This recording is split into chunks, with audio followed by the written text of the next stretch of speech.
The question is the House to now adjourn. I call the member for Moncrieff. Thank you, Madam Speaker. I'm pleased to rise this evening to have the opportunity to discuss a number of aspects of the current government's program with respect to NBN Co and what it actually means for Gold Coasters and, more broadly, for the people of Australia. Now, Madam Speaker, I had the opportunity last week of travelling to China with Huawei, the opportunity to examine firsthand what's taking place in China and the extent to which one of the world's leading internet and telecommunications infrastructure providers, that is Huawei, is supplying globally. And I contrast their efforts with, for example, the likes of Ericsson and the likes of Alcatel and others. And what's clear, Madam Speaker, is that when it comes to value for money, my worst concerns about NBN Co and the current Labor government's pathological desire to ensure that it rolls out fibre to the home to every single Australian at a cost of approximately $38 billion to Australian taxpayers continues unabated, despite some of the best evidence that I had the opportunity to witness firsthand over the past week. And I reflect on the fact, Madam Deputy Speaker, that I did this in the context of having recently received from a constituent of mine an email in which he expressed and outlined his concern about the impact of not having access to broadband meant for him in Broadbeach, one of the suburbs in my electorate. Now, those, Madam Deputy Speaker, on the opposite side might say, well, hang on, this just reinforces the point, member for Moncrieff, that we rapidly need broadband.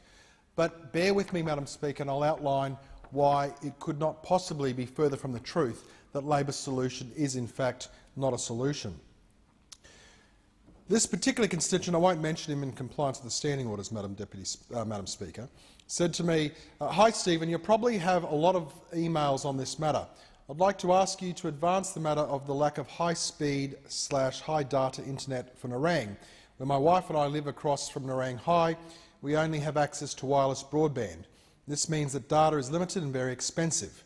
Telstra refused to roll out ADSL Plus to Nerang ahead of the NBN. But now the Gold Coast is not expected to be connected until as late as 2015, so access to TV or other streaming or high data programs to any real extent is not possible for us until then. I may also write to the Telecommunications Minister and Shadow Minister, but Nerang, I believe, is being poorly serviced by Telstra in this matter." Similarly, Madam Speaker, I received an email from a constituent, as I said, who was based in Broadbeach, who also expressed his deep concern about the lack of access in Broadbeach. So I've got those two emails from constituents in which they said to me, why can't we access high-speed broadband here in what is Australia's sixth largest city, a city of some 500,000 people? And the reason is because the current Labor government says that they are going to advance NBN Co. Now, we already know how many revisions there have been around NBN Co.